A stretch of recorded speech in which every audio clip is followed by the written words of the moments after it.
A gente está bem no meio da pandemia de coronavírus. Como é que você está se sentindo? O que tem passado pela sua cabeça? Angústia, medo, ansiedade com relação ao futuro? Pensando nisso, a gente convidou psicólogos e terapeutas para conversar com a gente sobre como anda a nossa saúde emocional. O que eu percebo é que muitas pessoas que eu atendo, elas estão vivendo um caos mundial, e esse caos mundial ele acessa as emoções mais primitivas do ser humano, né?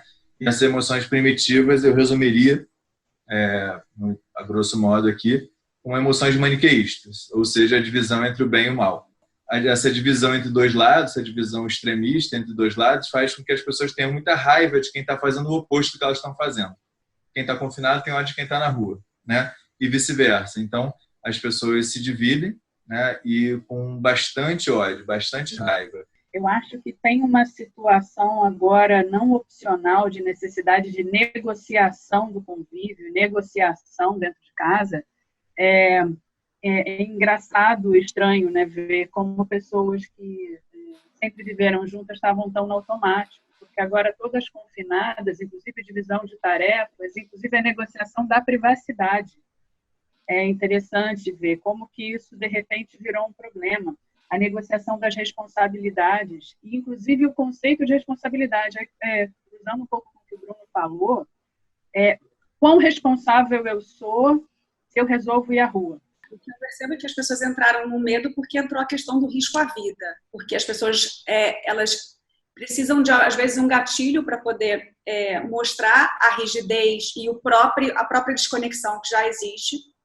Então, eu acho que essa pandemia veio para evidenciar essa desconexão que vem sendo construída no ser humano, né, em termos de saúde. As pessoas estão efetivamente desconectadas do que é saúde física, do que é saúde emocional, quando, na verdade, as duas se complementam para gerar um indivíduo saudável.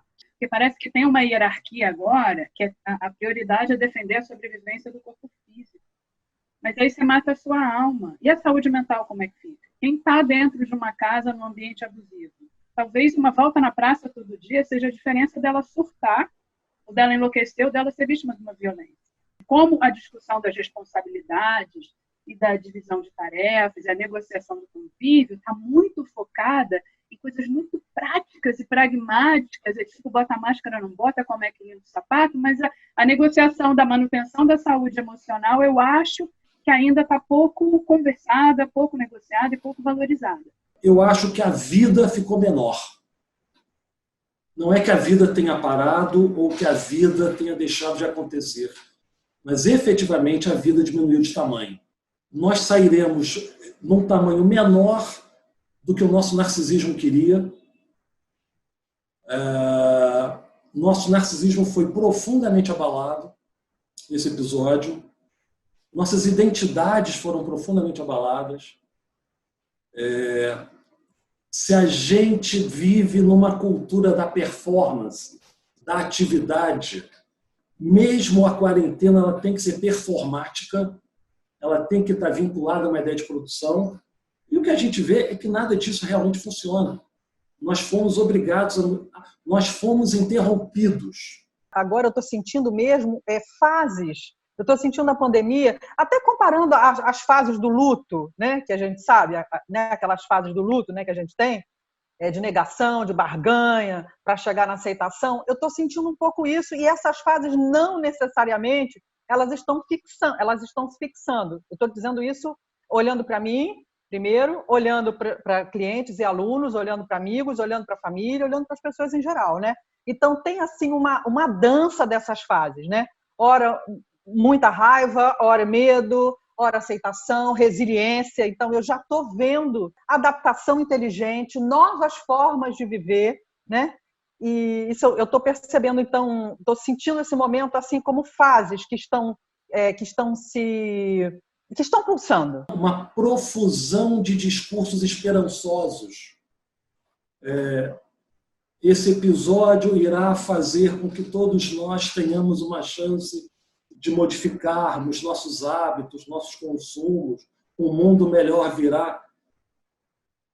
Acho também que essa esperança ela é falaciosa, né? Acho que é uma tentativa última do sujeito se agarrar em alguma coisa que possa dar a ele um breve sentido para essa situação, que é puro caos. Não há nada muito a ser feito que não seja acolher. A palavra que tem aparecido demais assim, em clínica não necessariamente aparecido em clínica, é aparecido em mim, né? É a criatividade, essa capacidade de reinventar uma vida, uma rotina, de descobrir novas formas de passar os dias. Talvez a gente tenha que pensar que normal vai ser sempre uma resposta singular. E o normal é aquilo que faz sentido para o sujeito. Não vai haver uma normalidade homogênea. Então tem alguma coisa que o futuro se tornou uma palavra vaga, se tornou uma palavra meio penumbra. A gente não sabe mais como será o futuro. A gente nunca soube como é o futuro. As incertezas sempre estão, né? Então, eu acho que nesse momento a gente está convidado, e eu estou percebendo muito isso, assim, a questão da nova adaptação. Eu não vejo só a singularidade. A gente vai viver esse mundo pós-pandemia, muito cada um do seu jeito. Não, sabe por quê? Porque coletivamente, né, o inconsciente coletivo de cada lugar e do mundo inteiro está sendo realmente posto abaixo, né? Então, a gente tá aqui falando de emoção, né? Mas tem vários estratos do nosso mundo, economia e cultura, e uma série de estratos, né, densos e sutis, né, que realmente são paradigmas novos. Tudo voltar ao que era antes seria o pior cenário. Acho que seria, em primeiro lugar, um desperdício de uma enorme oportunidade, né? E uma outra forma da gente ler a palavra normal, normal é o que está de acordo com a norma. Norma é acordo. Acordo é negociado, né?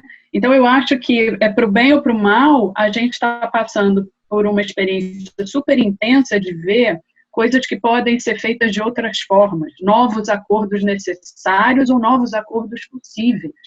As pessoas, até porque, por conta disso tudo que a gente já descreveu antes, do que está acontecendo, a gente tem uma chance de reavaliar desde qual é o ritmo natural do nosso corpo, quando não está preso num horário de expediente pré-definido, qual a nossa relação com a nossa casa, qual a relação com a nossa família, do que eu sinto saudade. Eu acho que tem uma riqueza a ser explorada, que querer voltar para o que era antes ou para o normal é fazer de conta que nada disso aconteceu. Acho uma pena. Nós estamos atravessando uma situação traumática. E particularmente acho que o elemento mais traumático desse episódio é a confiança. A confiança foi traumatizada. A questão é quando nós teremos confiança de mandarmos nossos filhos para o colégio, de reunirmos 7 pessoas para fazermos uma reunião como essa. E como é que se cura um trauma? Talvez essa seja a pergunta, me parece, que levará alguns anos para que a gente possa tentar, de uma maneira ou de outra, dar um mínimo de resposta para ela. Além da questão da confiança, a questão dos lutos não vividos e mal vividos, né? As pessoas agora morrem sozinhas, morrem sem velório, se despedem sem abraço, assim como as pessoas também estão nascendo sem ter essas boas-vindas efusivas, né?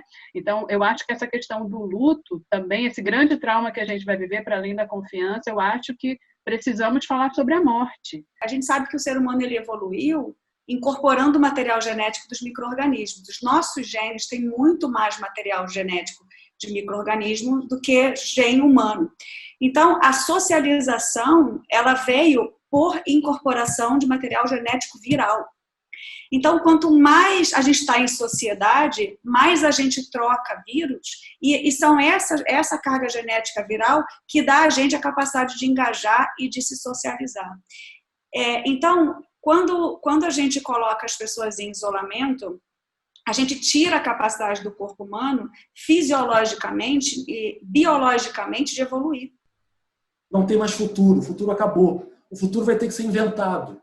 Ele não está mais como uma garantia ali fora à nossa disposição. A gente vai ter que inventar o futuro. a gente precisaria pensar o que tem de dadaísmo agora, o que tem nesse momento de pura tragédia, de puro trauma, também como foi colocado aí pelo Marcos, que a gente pode, apesar disso, né, usar de alguma maneira como argamassa. Se a gente vai usar o termo da reinvenção, enfim, aí é a singularidade de cada um, né? Como é que cada um vai pensar. Mas, de qualquer maneira, é possível existir e tem muita argamassa se dando também, né, sob construção em tempos de destruição. Então, acho que esse para mim, é o convite que o Covid faz. O que realmente eu queria ter aqui agora e que eu não tenho? O que é realmente essencial, sabe? Então, para mim, nesse momento, é a renovação desse convite, falar, então, neste momento, 2020, do que eu sinto falta, do que eu preciso, quando eu tiver mais opções, o que eu realmente vou querer recuperar e do que eu posso abrir mão.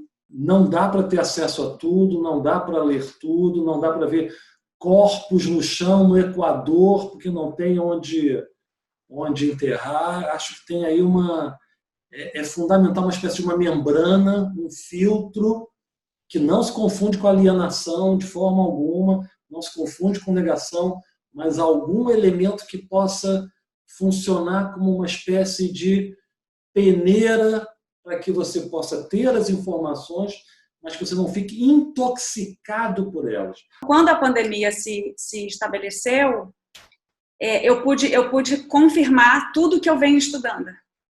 Que, na verdade, o que se construiu foi construído em cima da falta de percepção, de entendimento que efetivamente do que é vida, né?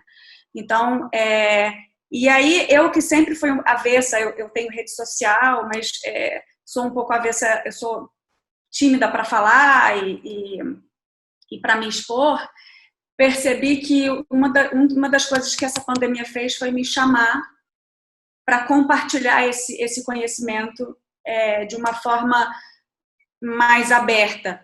De inventar umas maneiras interessantes de me nutrir dentro dessa realidade, e o nutrir passa por tudo, né?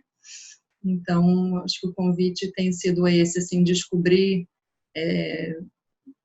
umas novas formas de nutrição para esse momento e passar por isso de maneira criativa. A vida é muito maior do que eu imaginava. Eu nunca imaginei atravessar isso. Eu nunca, na minha pior fantasia, no meu pior pesadelo, na minha pior encenação de horror, eu acreditava que isso pudesse acontecer. O Covid vem me mostrar que as coisas nos ultrapassam de um modo muito mais radical do que a gente possa imaginar. Que a vida vem primeiro, a vida é muito maior. O sentido é a própria vida. Tá ficando mais forte em mim a capacidade de viver com os recursos que a gente tem, biológicos, psicológicos, emocionais, espirituais, reforçando viver, simplesmente viver. Nesse momento a gente está vivendo o instinto de isolamento e o oposto complementar dele é o instinto gregário. E a gente está vendo isso acontecer, gente. A gente está vendo como está aumentando a necessidade de ajudar do jeito que for. Cada vez a gente vê mais isso. Novas formas de sair, né, só de si e para ir para o mundo nesse momento que a gente está. Então, isso é outro ensinamento bacana. Depois dessa conversa toda, algumas reflexões. A vida está aí para ser vivida, traz desafios, traz incertezas, e para a gente trafegar com um pouquinho mais de habilidade nesse universo tão caótico, é muito importante estar em contato com a nossa saúde emocional.